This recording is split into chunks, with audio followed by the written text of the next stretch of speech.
This is a motion picture studio 165 feet under the sea. These divers, wearing the compressed air aqualung, are true spacemen, swimming free as fish.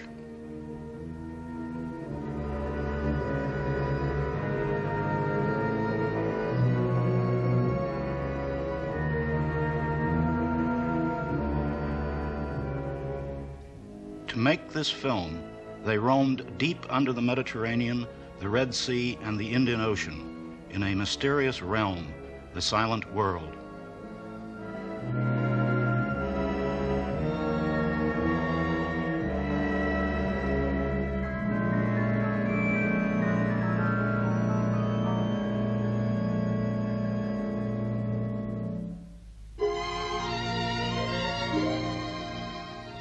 These are the divers of the Calypso, the research ship of the undersea explorer, Captain Cousteau.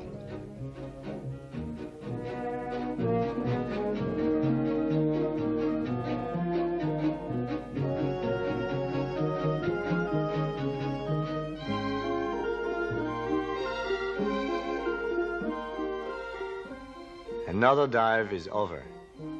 We have made thousands in the 20 years since our curiosity first led us underwater. Frédéric Dumas and I, after all this time, still think it is a privilege to go down again and live for a while inside the sea. And now we share this privilege with our friends of the Calypso team. The work on the station is finished. Albert Falco takes off his aqualung.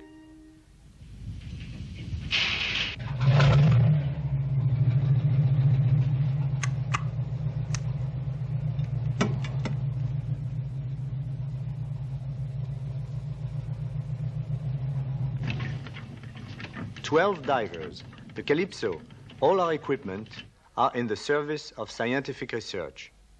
We carry parties of scientists from universities, museums, and laboratories.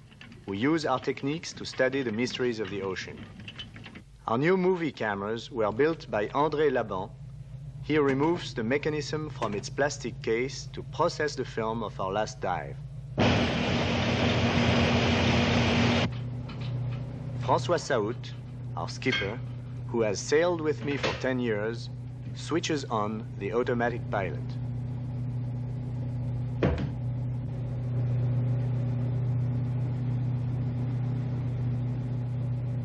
The skipper plans the ship's course as well as our daily lives. Thank you.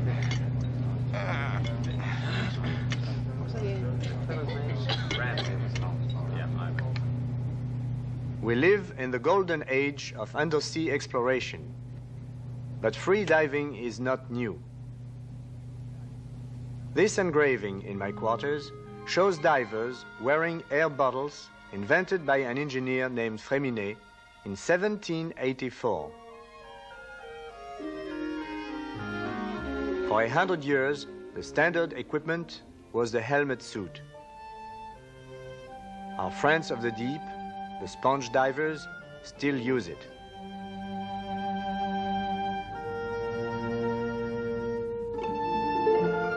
We meet one of the Greek sponge boats which ply the Mediterranean from Gibraltar to the Golden Horn.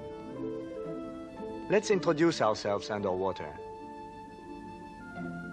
In our galley, we have a hatch which allows divers to go down through the ship's bottom when the sea is too rough or the weather too cold. Dumas and Falco slip through the hull unseen by the Greeks.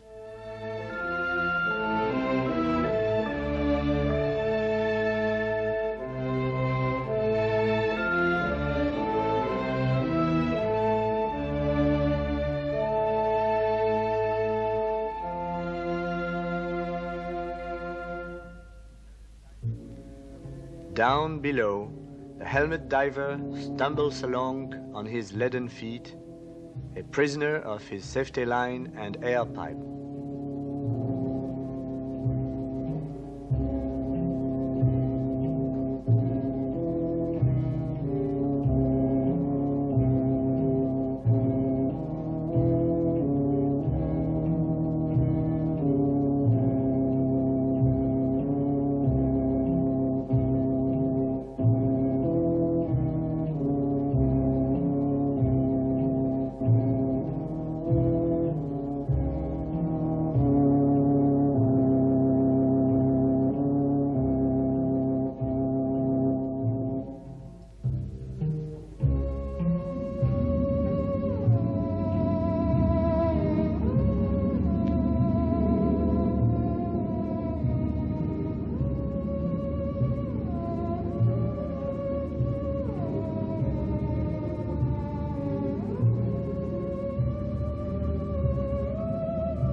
these men dive as often as 10 or 12 times a day. Many sponge divers are killed every year, and many more are crippled by unnecessary dangers. The main peril is the bends. As a man descends in the sea, he encounters an additional atmosphere of pressure every 33 feet. To avoid being crushed, he must always breathe air at the same pressure as the water around him. Thus, nitrogen, the main element in the air we breathe, dissolves increasingly in his blood and tissues. When he starts up, the gas bubbles out exactly like champagne being uncorked. The bubbles block off veins and arteries, interfere with the nervous system, and may cause death. Even mild attacks in the joints can disable a man for life. Divers who ignore these physical laws may be crippled like this old man.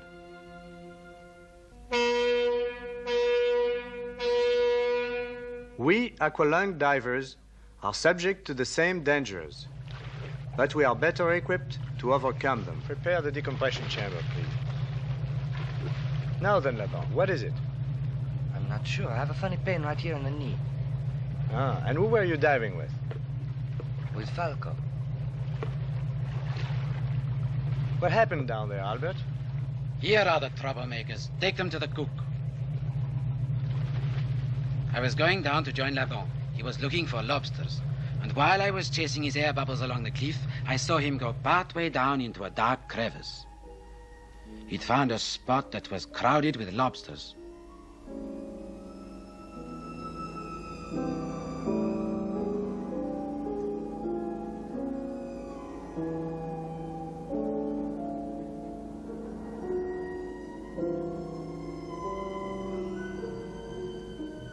We'd already gone below 165 feet and hadn't reached the bottom of the cliff. We'd gotten to the depth where the air takes on a funny taste and you get drunk on your own breath.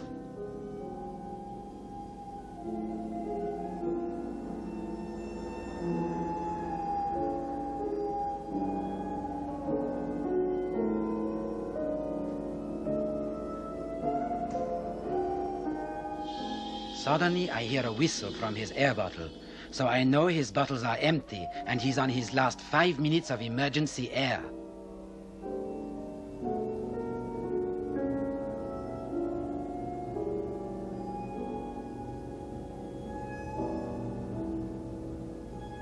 He's a little drunk already because he's letting the lobsters go.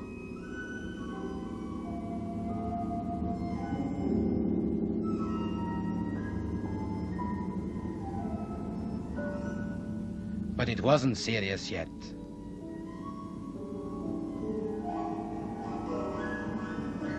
And then, all of a sudden, it becomes serious. He takes out his mouthpiece, and I realize he's lost his head from nitrogen narcosis. He's really drunk. I shove his mouthpiece back and send him up top. He seems to understand. I signaled him to decompress on the way up, but I should have gone with him instead of leaving him alone. His blood must have been loaded with nitrogen when he came out. And after that, you're surprised to have a pain in the knee. All right, boy, into the chamber, and quick.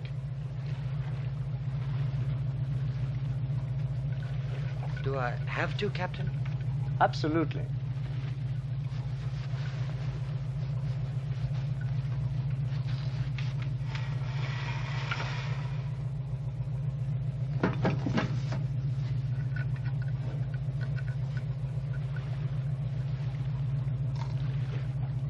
Diving tables, please.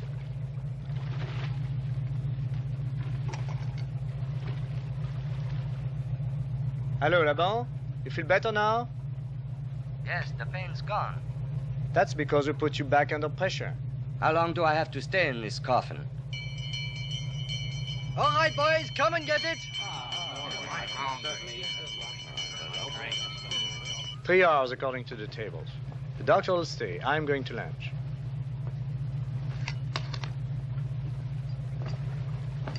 I hope you don't mind, Doc. Hey, my lobsters. Let's have some white wine. Hey, don't take it. Oh, mine have been. You got any Yeah, the main is the big. Pass it over. Just get these little bits out. Wonderful. Bit of bread and butter.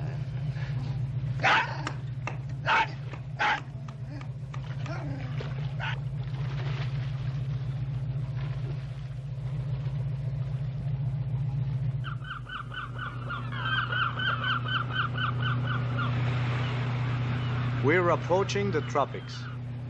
Porpoises come to play around the bow. Porpoises are not fish, but warm-blooded mammals, a lot like dogs. They are intelligent and have a good sense of humor. They can outrun the fastest ship afloat.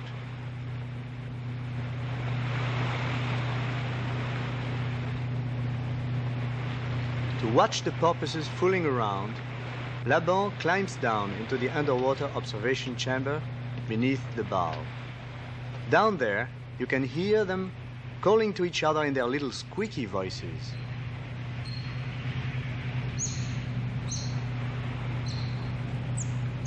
It's holiday time among the porpoises, and they charge around us by the hundreds.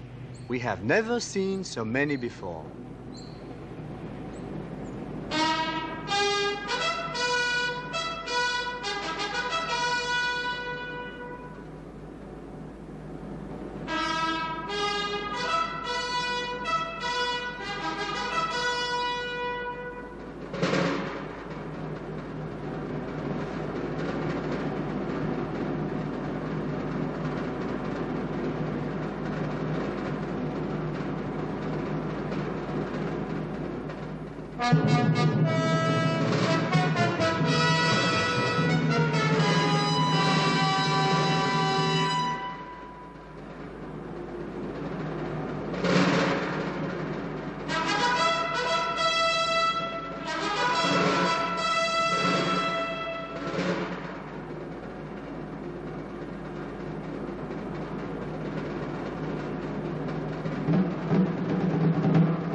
Night and day, the Calypso keeps a magic ear tuned to the ocean deeps.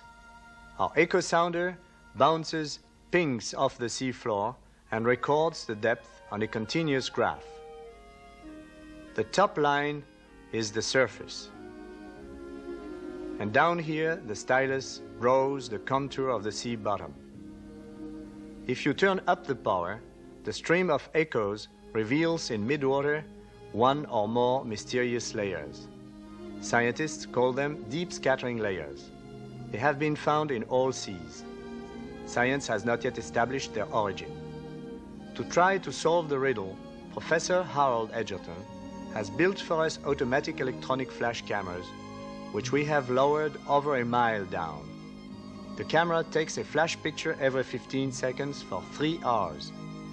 We have taken over 25,000 such photographs beneath 2 oceans and 7 seas. The main layer is found at 1,300 feet, where whales dive to feed.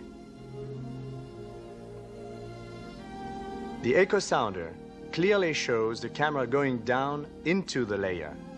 We stop the winch and let the camera soak for 3 hours, flashing in the blackness of the deep.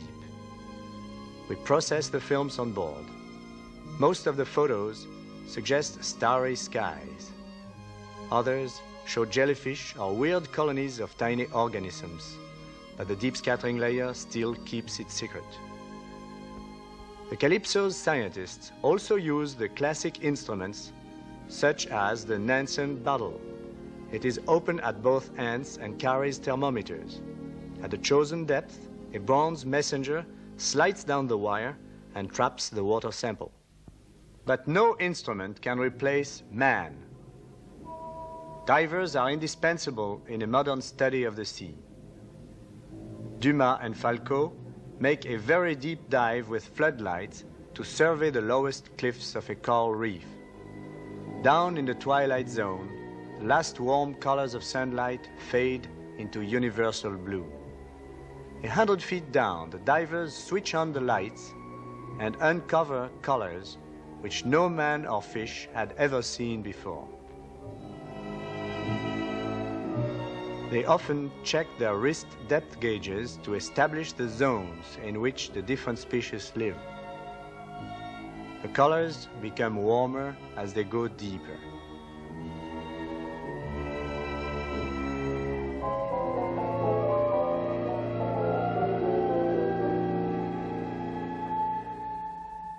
"200 feet down, they enter the world of rapture, where compressed air steals a man's reason and the coral takes on nightmare shapes.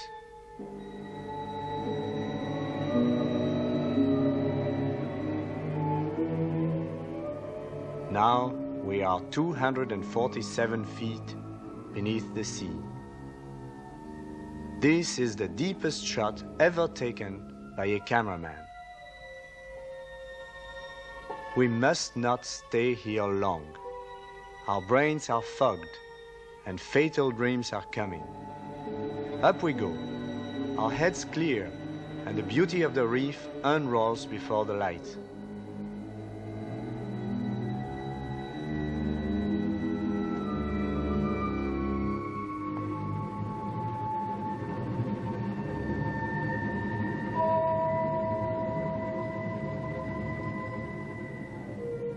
In order to take back a complete sampling of the reef, we must unfortunately cause some damage.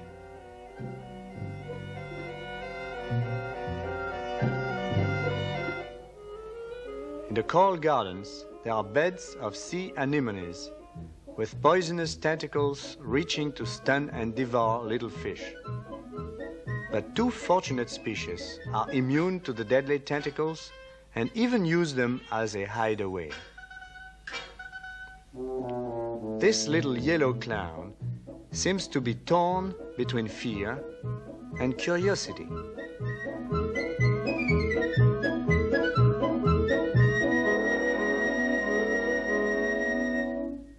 Another odd animal is the sea squirt, which swallows sand, digesting what is edible and eliminating the rest.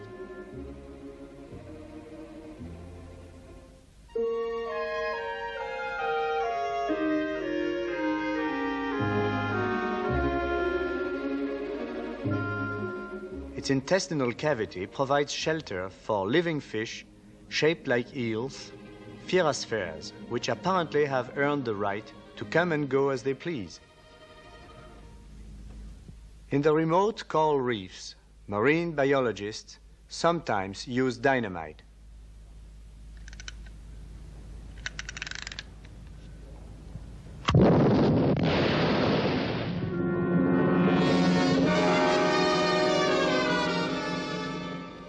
Commercial fishing with dynamite is illegal, an act of vandalism. But for the purpose of scientific study, it is the only method for taking a census of all the varieties in an area. For every 10 fish killed, only 1 or 2 float to the surface. The rest sink with injured air bladders and only divers can collect them all. On the bottom, we swim into a tragic scene.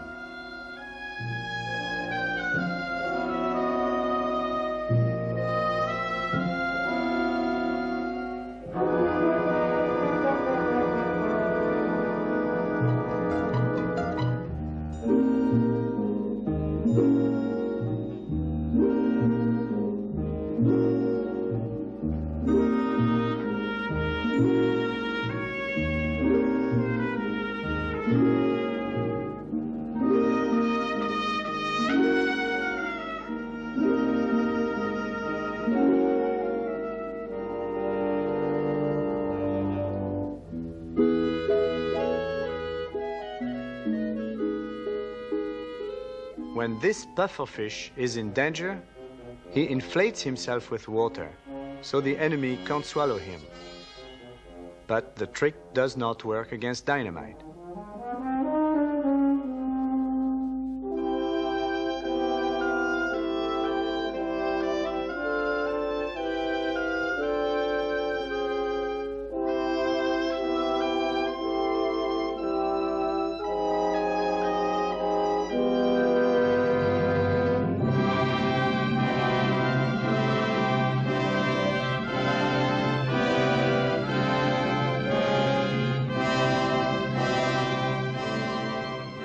The splendor of tropical fish does not last long out of the water. The colors fade even before the naturalist can sort them into his specimen jars.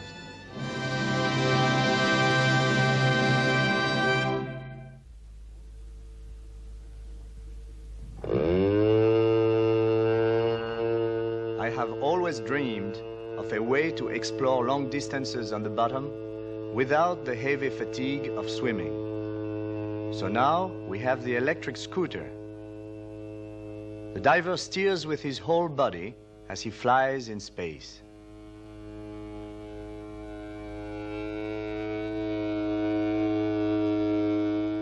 You can park the scooter neatly when you spot something interesting.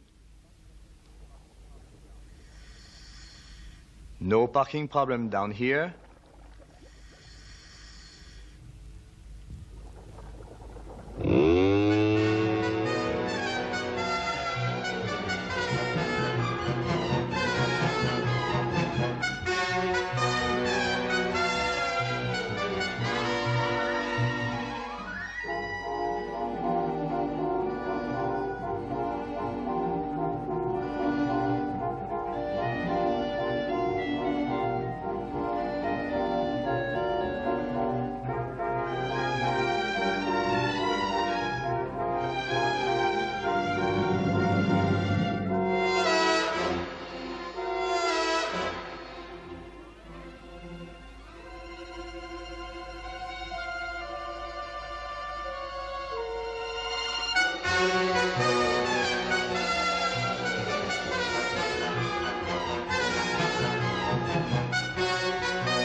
A sea turtle ride is a lot of fun, but they don't steer very well. Besides, the turtle must go up to breathe.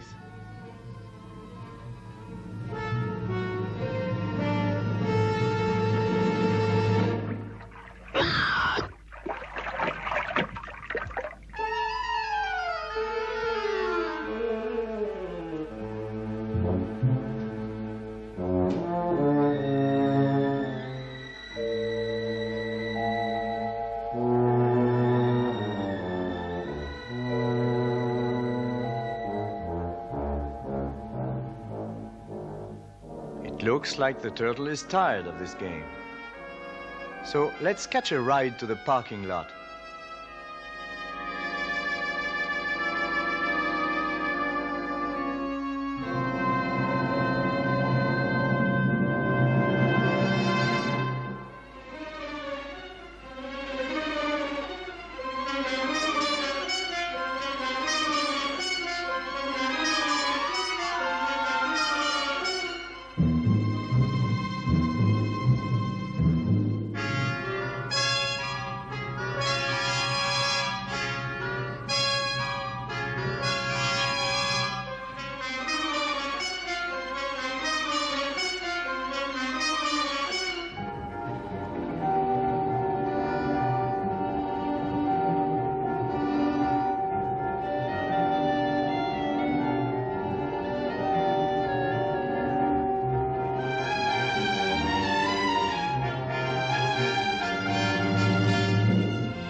In 20 years of diving, we have explored hundreds of sunken ships.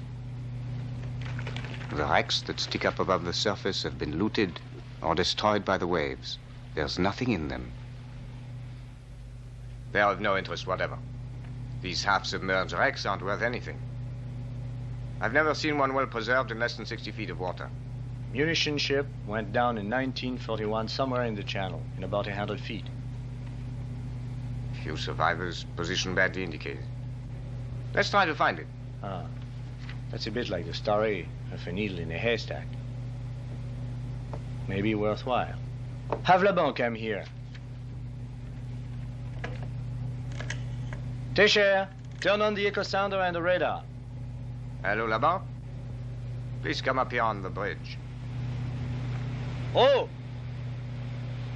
Please make a radar target on the point of the reef. Put out an empty oil drum to give us a bright signal. Okay, Captain. Lower the white launch.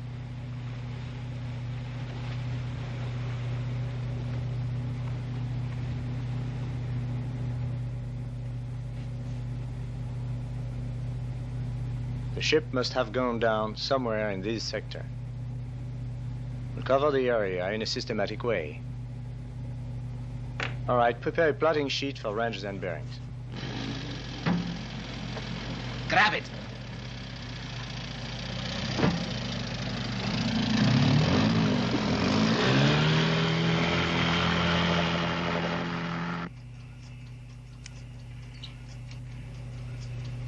You'll be able to read your depth within 4 inches.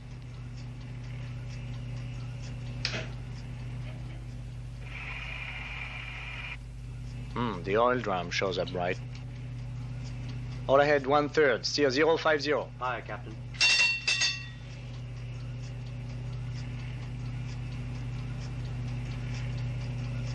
Zero 60, 1 mile. Something on the bottom. That's not a wreck, it's a school of fish. Bearing 217, range 2200.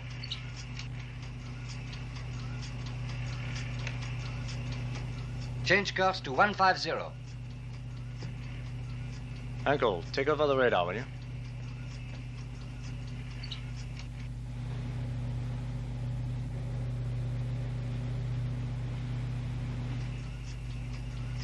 I would try the underwater chamber.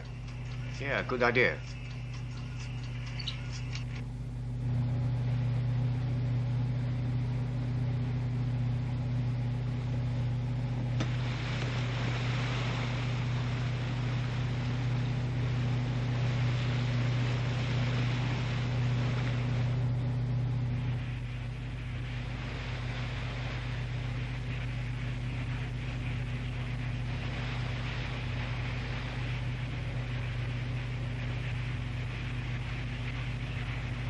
Is the water clear? Yes, quite. Fine, I'll stand by.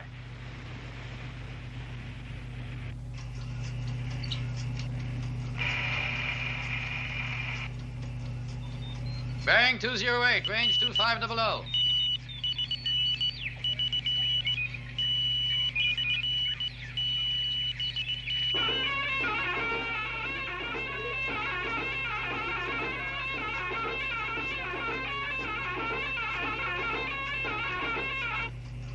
Two 2200.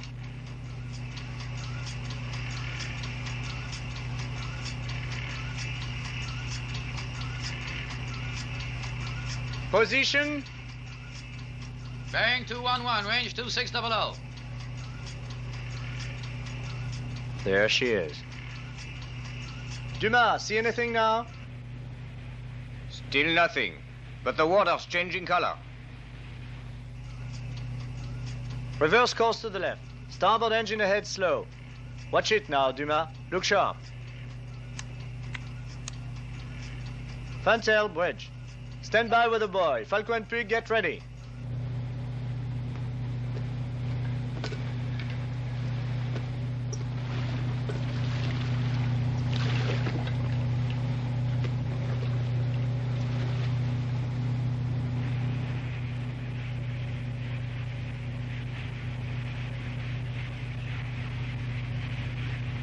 Here she is. I see your mast.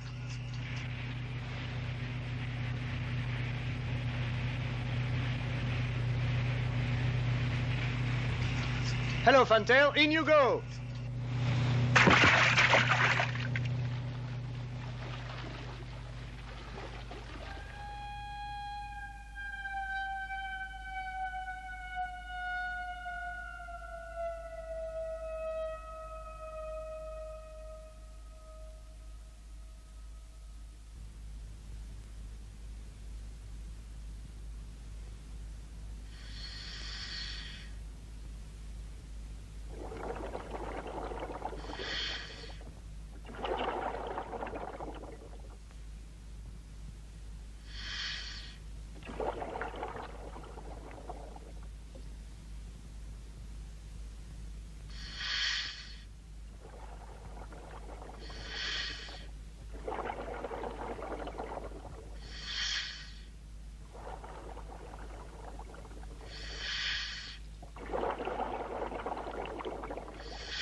Thistlegorm, Glasgow.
Calypso runs into bad weather.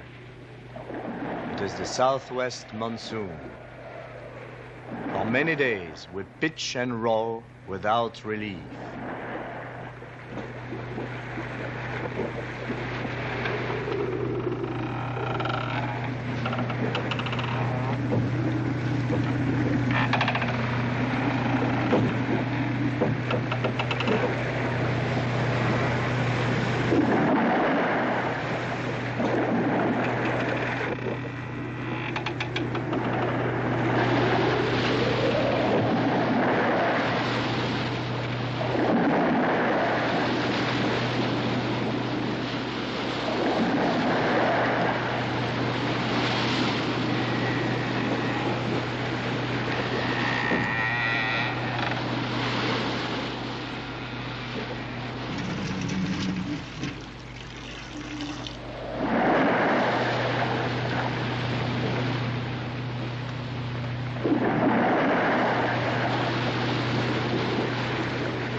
At last, the monsoon dies out and we enter the equatorial calms.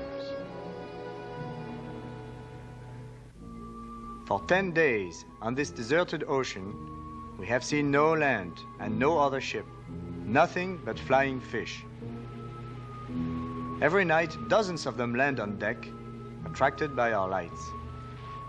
In the morning, we simply pick them up for breakfast. They are very tasty.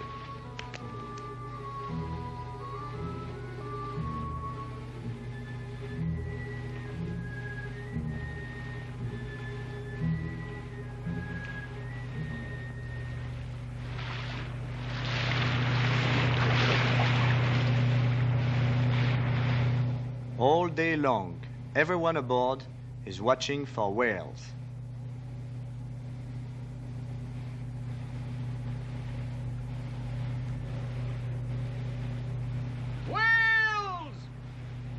Look sharp, they're diving.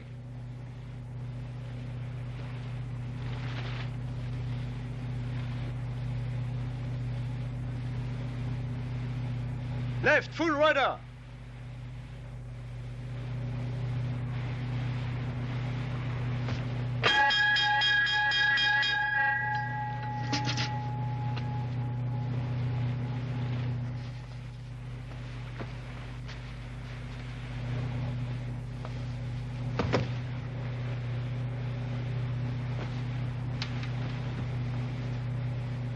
The whales seem to be enjoying a lazy promenade in the warm Indian Ocean. Here is a rare chance to observe them closely and film them from the underwater chamber. Saoud rushes to the platform at the bow. He has never been so near to a whale in 30 years at sea.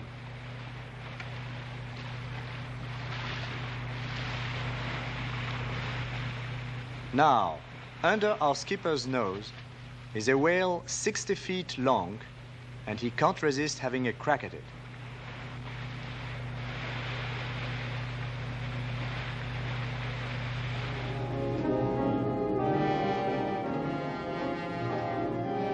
Of course, the homemade harpoon couldn't hurt the giant. Sperm whales are easy to tell from other species. Their blowhole is located on the left side of the head, and they make a slanting, misty spout. They can dive more than a half-mile straight down, but today they are just ambling along a few feet under the surface. They have teeth and live on squids and cuttlefish. You would think they had never seen a ship the way they let us approach so near. The Calypso rides among them for hours, and we study their behavior. Hurry, right full rudder! Right full rudder.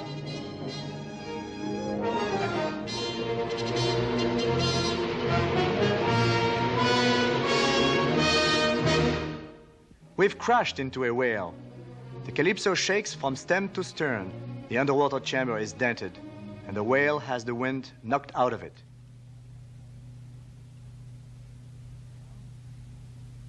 I listen to its cries of distress. I can hardly believe my ears. The giant squeaks like a mouse. The water carries the cries far away, and from all quarters of the compass we see whales blowing. The entire herd is coming to its companion in trouble. The tribe gathers, bulls, cows, and calves. We are deeply moved by this demonstration of solidarity. Now there are 27 sperm whales just in front of the ship.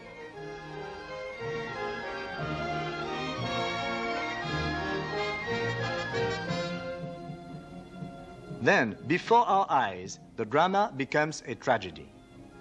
A baby whale, 20 feet long, falls behind the pack with childish carelessness. Look out, it's drifting right under the ship.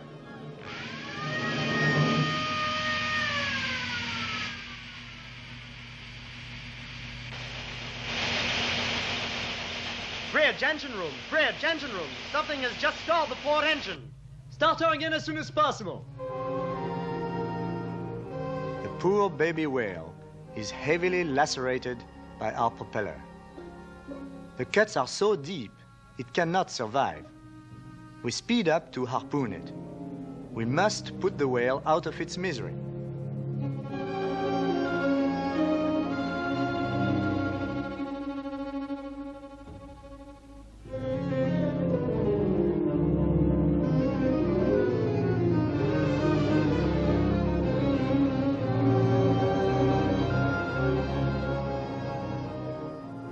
The little whale fights bravely to rejoin its parents. It keeps up with them for a while, but it is too weak and drops back from the herd. The baby cannot be saved.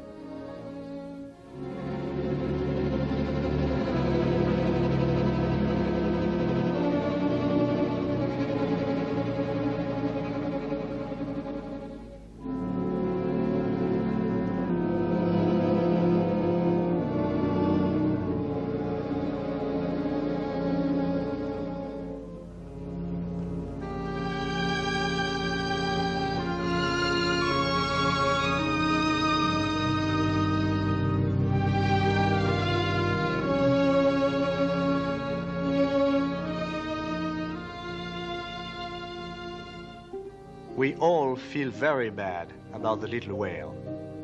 Dumas gets his rifle and makes a merciful end to its suffering.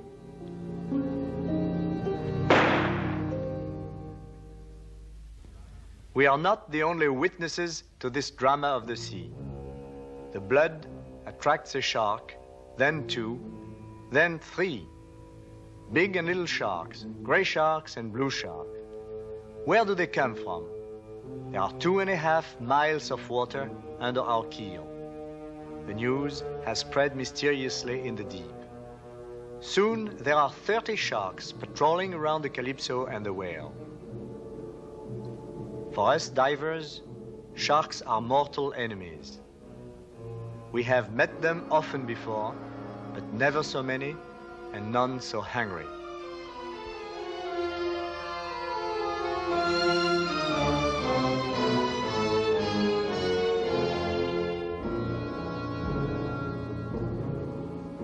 It is time to put our anti-shark cage into action to protect the camera crew.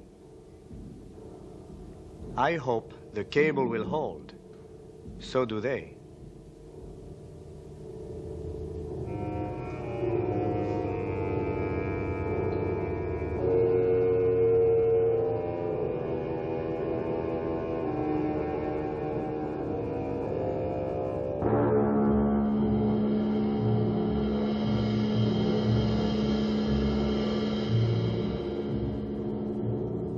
This underwater dance of death has never been seen by any man who lived to tell the tale. A dead whale or a man in the sea, it is the same thing to sharks. They prowl round and round the whale for hours. The big ones are covered with clinging remoras or suckerfish, and they are escorted by striped pilotfish. These scavengers share the shark's meals. The stowaways drop off as the circle closes. The sharks sniff the dead whale. They are very careful. But they are not so careful with the cage. Time after time, they bang into the bars, trying to get at the divers.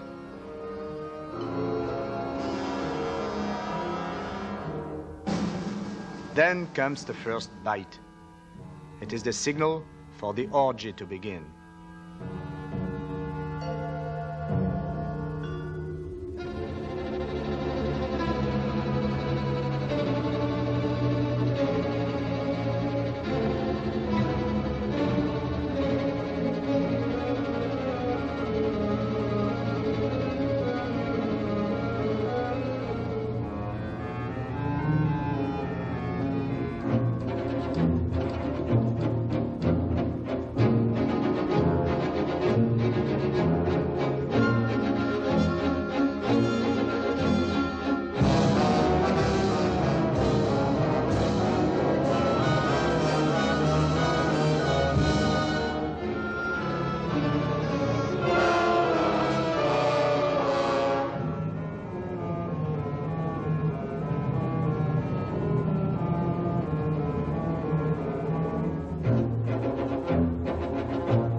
Every seaman hates the sharks.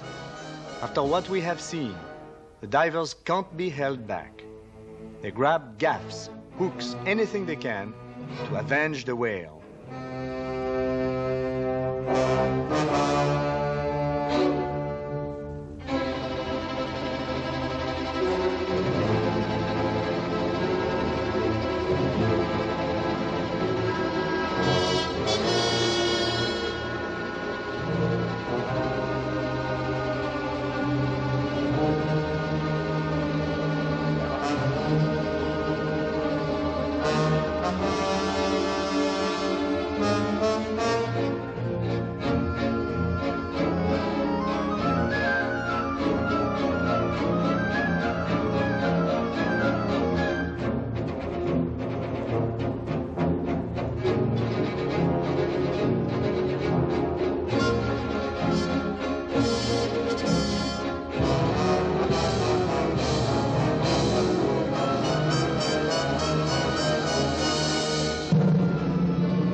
The chef takes the last victim, his suckerfish.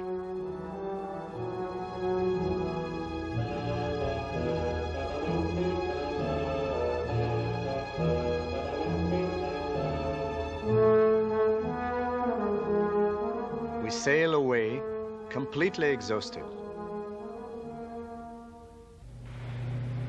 There isn't a breath of air. The heat flattens us to the deck. We have been sailing 2 weeks without sight of land.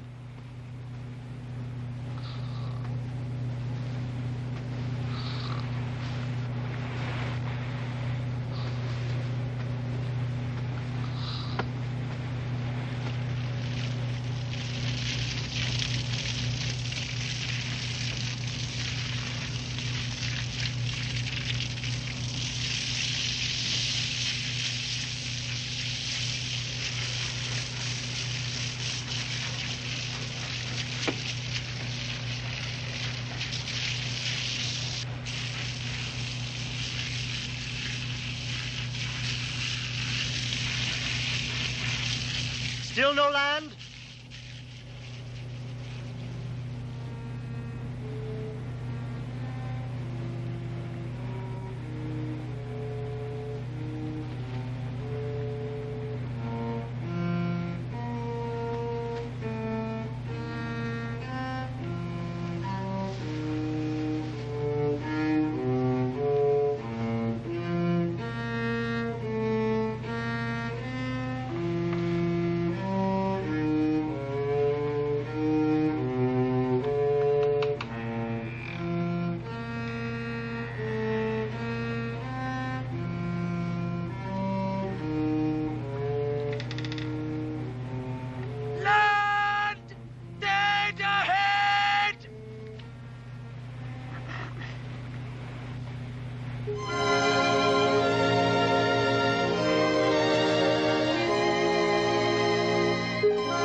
Okay.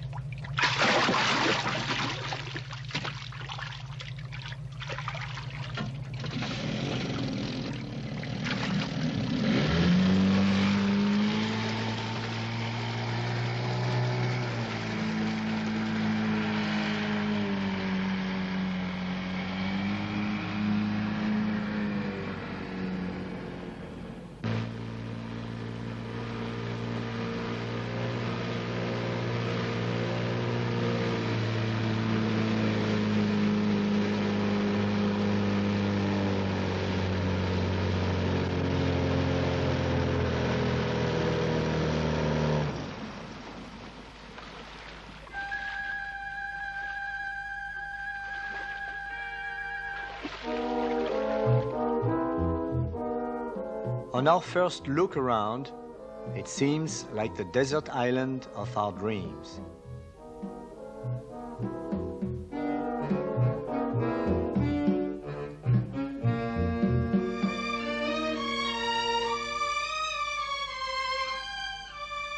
It is a giant tortoise, which only survives on 2 islands on Earth.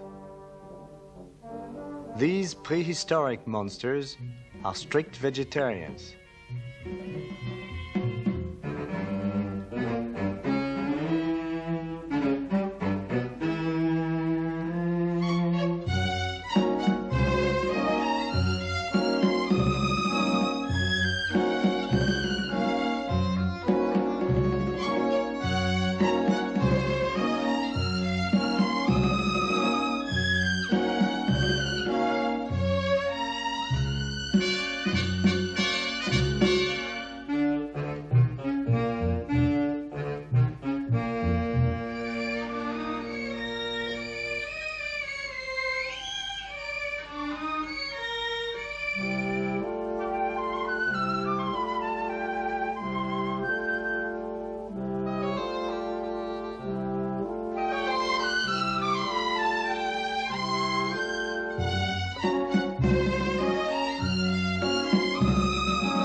are nesting in the bushes, coconut crabs loaf in the sun.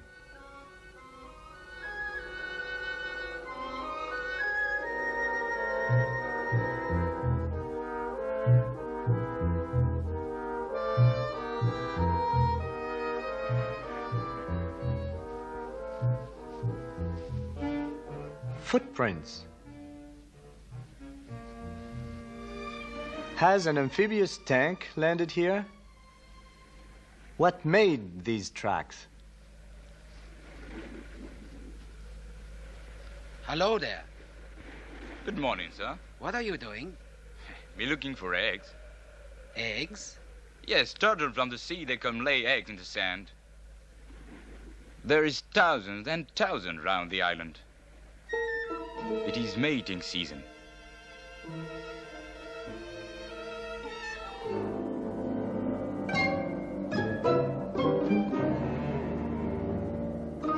Turtles come and gather in the bay 2 by 2.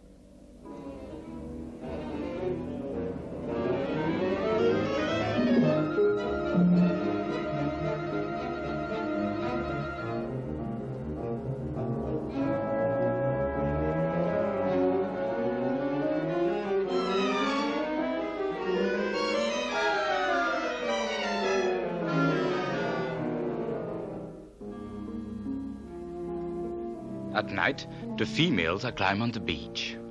The sand, it is still hot. They dig a nest, and then they dig a well for the eggs. Their hind legs, they are doing like spoon. That well, it must be very deep, or else the coconut crabs come and eat them eggs.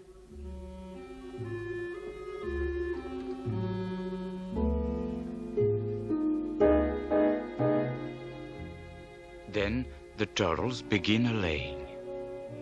It is a very painful business, very long. More than 2 hours to put down all them eggs.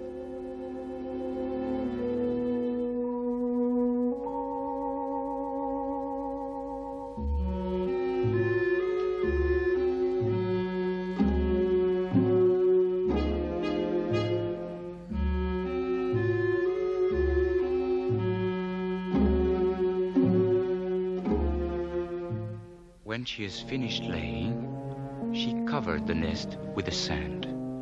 She caresses it gently, gently. And yet, perhaps never that turtle she will see her babies anymore. She is so tired that she can hardly get out of that nest. She can hardly crawl into the sea.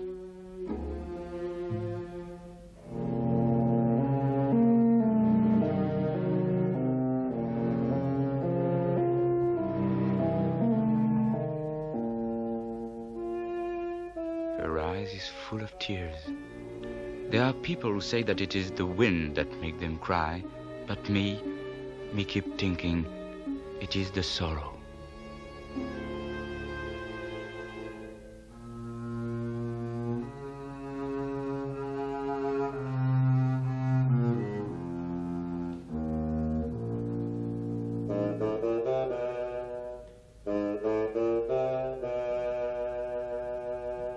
Two moons pass, and the sand begin to move everywhere.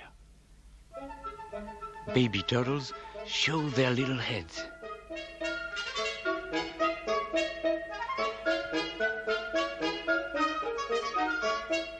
Oh, they know the way. They run straight into the sea.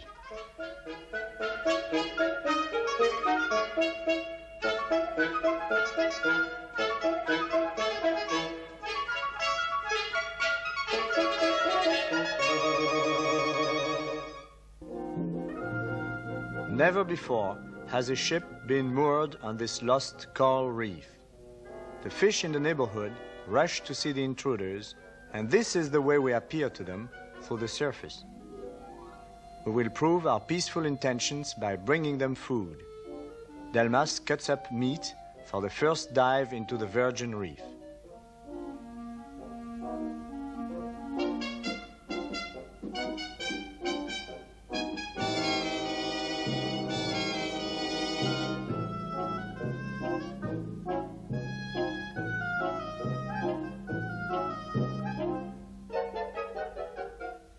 When he enters the water, the fish retreat.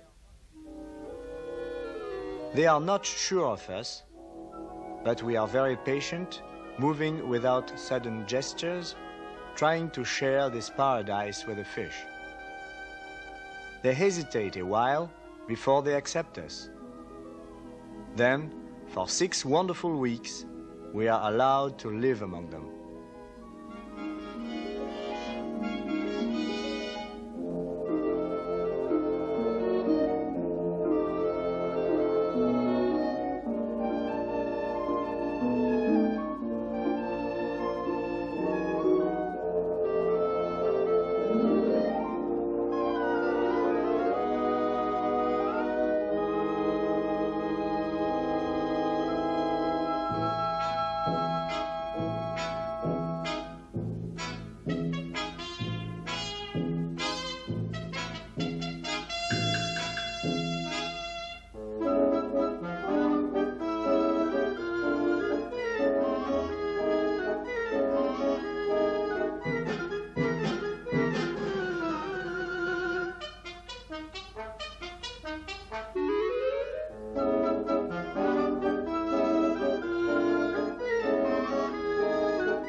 What is this strange relationship between the fat pufferfish and the jack? The puffer lives in coral caves, the jack is a raider of the open sea. Yet this is pure friendship. Can a man and a fish be as intimate?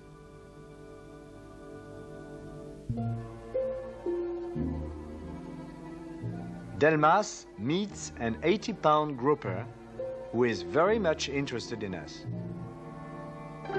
The grouper's teeth are small, but he has row after row of grinders extending from his mouth back into his throat.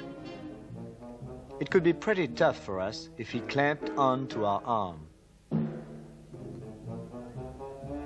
Actually, the diver and the big fish are uneasy about each other until Delmas introduces the sack of meat.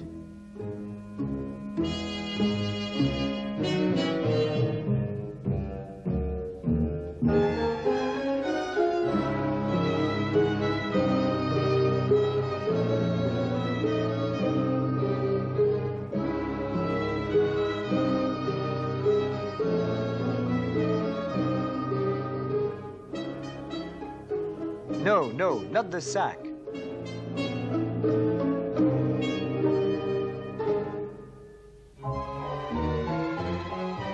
Now the grouper has become a good friend. The divers call him Ulysses.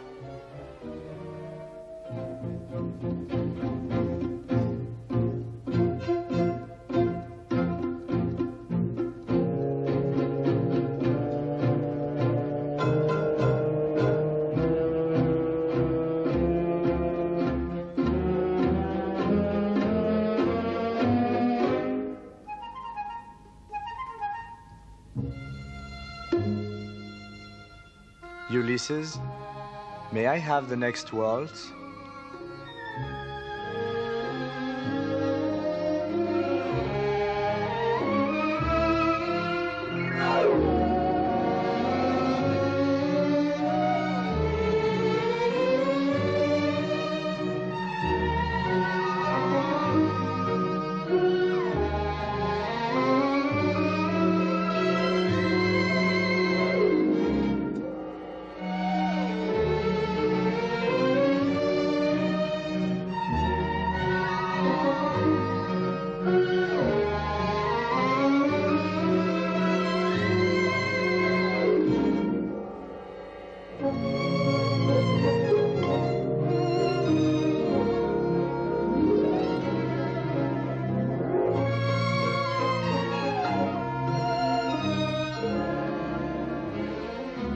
Ulysses never leaves us. When we go up and hang on the anchor cable to decompress, Ulysses comes along to keep us company. In 20 years of diving, I have never met such a familiar fish.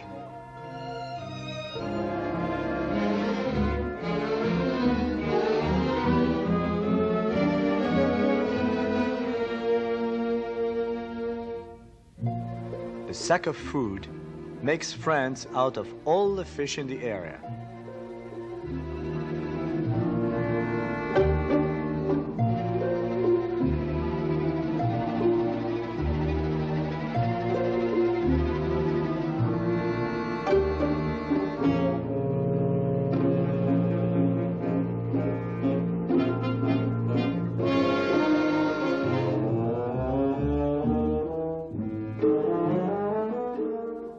But Ulysses' appetite is insatiable.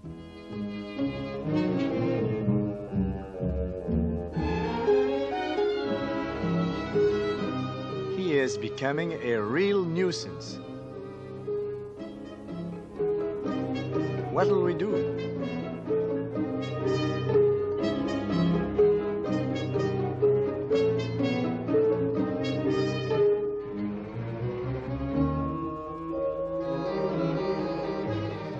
Now we have it. We decide to put him in jail. The anti-shark cage will do nicely.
Ulysses was very happy with us, but we must go. Adieu, Ulysses. We'll never forget you. The time has come to haul anchor, to leave our friends.